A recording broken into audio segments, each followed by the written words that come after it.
സംഗീതത്തിൻ്റെ ഗംഗാപ്രഭവമനുപമം വാഗ്മയ ശ്രീവിലാസം സമ്പത്തിൻ ധന്യമാകും നിലയനമഖിലാണ്ടത്തിനും ശക്തിധാമം സംഘം ത്യക്വാ ഭജിപ്പോർക്കഭയമരുളിടും ദേവി കാരുണ്യസിന്ധോ ഭംഗ്യാവന്ദന്റെ മുമ്പേ ഭഗവതി വിലസീടെപ്പോഴും സാനുകമ്പേ ദേവീ ശരണം അമ്മേ.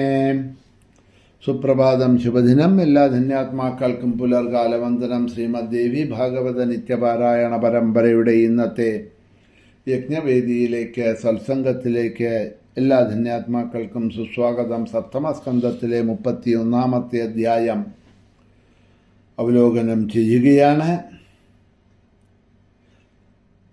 പർവ്വതരാജകുമാരിയായിട്ട് പാർവതീദേവി ഹിമവൽ പുത്രിയായിട്ട് അവതരിച്ച ആ കഥയെ കേൾക്കണമെന്ന് ജനമേജയൻ ചോദിക്കുന്നതും ജനമേജയനെ അനുമോദിച്ചുകൊണ്ടിതാ വ്യാസൻ ആ കഥകളെ പറയാൻ തുടങ്ങുന്നതുമായ ഭാഗങ്ങൾ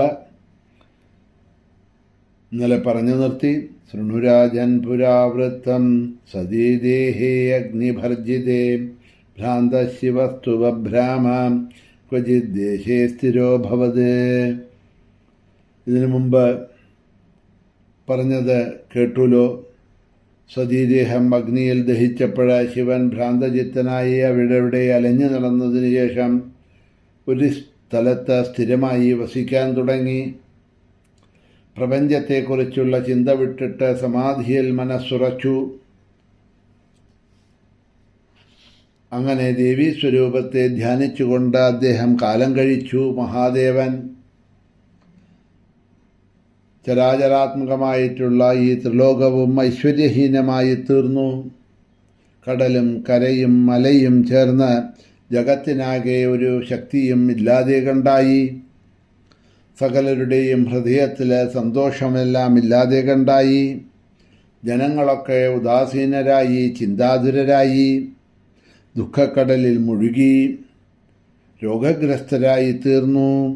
ഗ്രഹങ്ങളും ദേവതകളും സതിയുടെ അഭാവത്തിൽ വിപരീതഗതികളായിട്ട് ഭവിച്ചു. സതീദേവി ഇല്ലാത്തതുകൊണ്ട് അതിഭൂതാദി ദൈവങ്ങളും വിപരീതങ്ങളായി തീർന്നു. അങ്ങനെയിരുന്ന കാലത്ത് താരകൻ എന്നു പേരുള്ള ഒരു മഹാ അസുരൻ ബ്രഹ്മാവിൽ നിന്ന് വരം നേടിയ ആ ദൈത്യൻ ത്രൈലോക്യത്തിൻ്റെ നായകനായി തീർന്നു എന്നാണ് പറയണത്. ശിവന്റെ ഔരസപുത്രന് മാത്രമേ തന്നെ വധിക്കാൻ കഴിയുള്ളൂ എന്നുള്ള വരമാണ് അവൻ ബ്രഹ്മാവിൽ നിന്നും മേടിച്ചത്.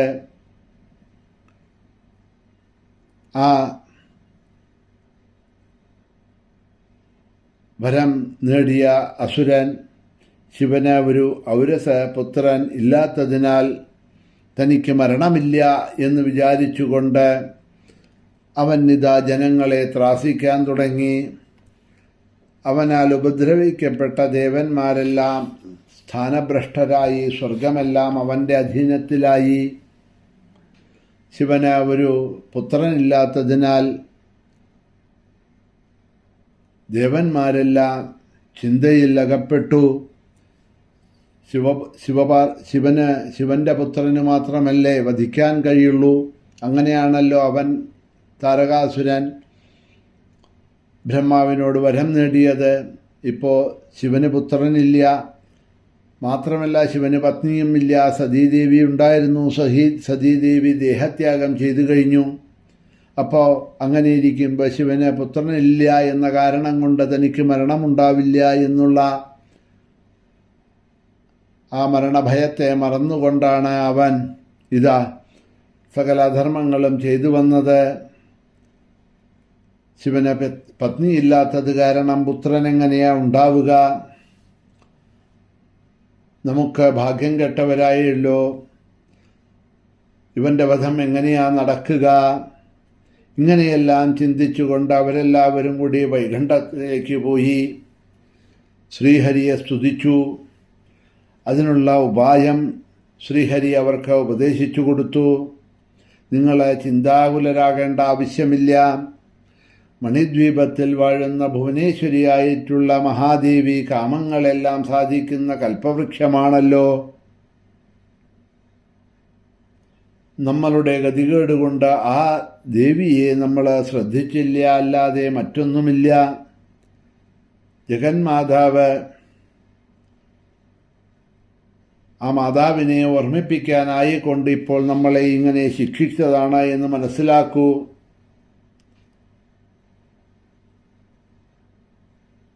തലോടുന്ന സമയത്തും തല്ലുമ്പോഴും ശരി, ഒരമ്മയ്ക്ക് ഒരു കുഞ്ഞിനോട് ഒരു വിദ്വേഷവും ഉണ്ടാവുന്നില്ലല്ലോ. അതുപോലെ തന്നെ ഗുണദോഷങ്ങളെ നിയന്ത്രിക്കുകയാണ് ജഗന്മാതാവായിട്ടുള്ള ദേവിയും ചെയ്യണത്.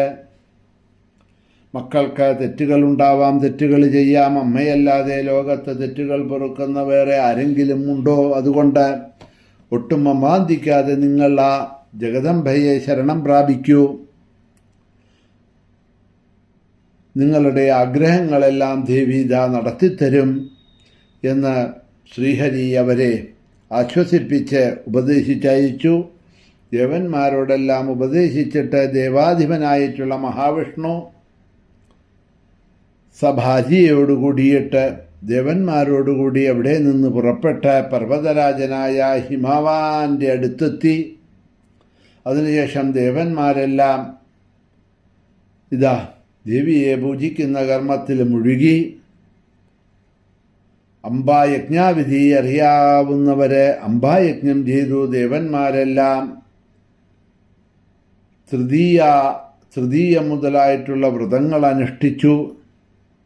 ഈ തൃതീയ വ്രതം എന്നിവിടെ പറയുന്നുണ്ട്. ഇതിൽ തൃതീയാധിവ്രതാന്യാചോ ചക്രു സർവേ സുരാനൃപാന്ന് തൃതീയാദി വ്രതങ്ങൾ അനുഷ്ഠിച്ചു എന്ന് പറയണു. എന്താണ് ഈ തൃതീയ വ്രതം എന്നുള്ളത് പിന്നീട് വരുന്നുണ്ട്, അപ്പോൾ ദീർഘമായിട്ട് പറയാം. ചിലരൊക്കെ സമാധിയിൽ ധ്യാനത്തിൽ മുഴുകി, ചിലരെ ദേവീനാമങ്ങൾ ഉരുവിട്ടുകൊണ്ടിരുന്നു, ചിലരെ ദേവീ സൂക്തങ്ങളൊക്കെ ചൊല്ലി, മറ്റു ചിലരെ നാമങ്ങൾ പാരായണം ചെയ്തു, ചിലരെ ഭുവനേശ്വരി മന്ത്രങ്ങൾ ജപിച്ചു, വ്രതങ്ങളൊക്കെ അനുഷ്ഠിച്ചു, ദേവീ വ്രതങ്ങൾ. ചിലര് പ്രാണാഗ്നിഹോത്രം മുതലായിട്ടുള്ള യാഗങ്ങൾ ചെയ്തു, ചിലരൊക്കെ ന്യാസം ചെയ്തു. ഹൃല്ലേഖാമന്ത്രം കൊണ്ട് ഉത്സാഹത്തോടെ പരാശക്തി പൂജ ചെയ്തു.